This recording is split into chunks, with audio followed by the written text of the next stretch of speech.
¿Qué tal, gente? Bienvenidos a mi canal, soy Carolina Dardi. Esta vez no pongo mi cara, no, porque tengo que presentar un PowerPoint para que se pueda entender la dinámica de este libro de Len Sperry, que habla sobre el espectro que va desde los estilos de la personalidad saludables hasta los trastornos de la personalidad. Y bueno, para apreciar este espectro hice un PowerPoint para que se pueda entender esta dimensión de lo que yo les vengo hablando hace tiempo. Y bueno, vamos a empezar a describirlo. Bueno, entonces tenemos lo siguiente. Para ello vamos a tener que trabajar sobre modelos para los trastornos de la personalidad. Y para ello es necesario recurrir al manual de psicodiagnósticos dinámicos, que muchos profesionales y teóricos hablan de que este manual poco a poco irá reemplazando el DSM. Debido a que mientras que el DSM proporciona una descripción del comportamiento y los criterios de diagnóstico de un trastorno específico, el PDM, así como es la sigla para identificar el manual de psicodiagnósticos dinámicos, identifica las influencias y las causas o la etiología que subyacen en ese trastorno. El PDM, o sea, el manual de psicodiagnósticos dinámicos, intenta explicar cómo y por qué esas influencias están emergiendo en el presente y causando síntomas. Y el papel del entorno temprano, los factores de desarrollo, los factores estresantes actuales y los factores psicológicos internos. En resumen, la diferencia del DSM, el PDM proporciona una comprensión más individualizada, dimensional y basada en la motivación para trabajar una estrategia terapéutica con estas personas. Para ello se diferencian niveles de funcionamiento de la personalidad. El primer nivel sería un nivel sin deterioro, sin deterioro psíquico, por supuesto, estamos hablando de esta cuestión. Estos individuos funcionan de manera óptima en todas las esferas de la vida, tienen un sentido de sí mismo y del mundo bien integrado, experimentan una vida emocional mayoritariamente positiva y debidamente regulada, están dirigidos a objetivos y poseen la capacidad de funcionar productivamente en la sociedad, se identifican fácilmente con los demás y pueden formar relaciones mutuamente recíprocas y satisfactorias. En una deficiencia leve, los individuos tienen un sentido de sí mismos y del mundo relativamente intacto, pero tienen una menor claridad sobre los límites frente a emociones fuertes o la angustia mental.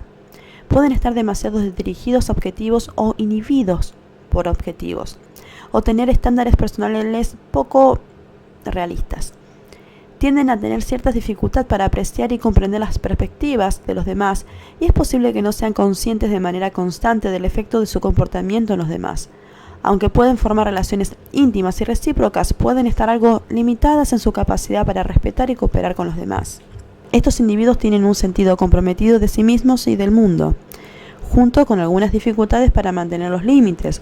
Su autoelevación tiende a inflarse o desinflarse y pueden experimentar dificultades en la regulación emocional. Las amenazas de autoestima pueden generar emociones fuertes como la rabia y la vergüenza. Los objetivos son más a menudo un medio para obtener la aprobación externa que los autogenerados, y por lo tanto pueden carecer de coherencia y estabilidad. Su capacidad de empatía es algo limitada. Si bien puede formar relaciones, son superficiales y no siempre recíprocas. Cooperan con otros principalmente para beneficio personal. Deficiencia severa. Estos individuos tienen un sentido de sí mismo empobrecido. Su autoelevación varía desde el autodesprecio hasta el autoengrandecimiento. Tienen una dificultad considerable en la regulación emocional. Tienen un sentido débil de autonomía y pueden experimentar una falta de identidad o un vacío. Los límites están mal definidos o son rígidos. Tienen dificultad para establecer y lograr metas personales. Su capacidad para reflexionar y comprender sus experiencias internas es bastante limitada, y su capacidad de empatía también es limitada. Las relaciones son inestables y se consideran un medio para satisfacer sus necesidades. Los esfuerzos cooperativos a menudo se ven interrumpidos debido a la percepción de desaires de los demás. Con un deterioro extremo, estos individuos tienen un sentido de sí mismos muy empobrecidos, desorganizados, débil, incapaz o conflictivo.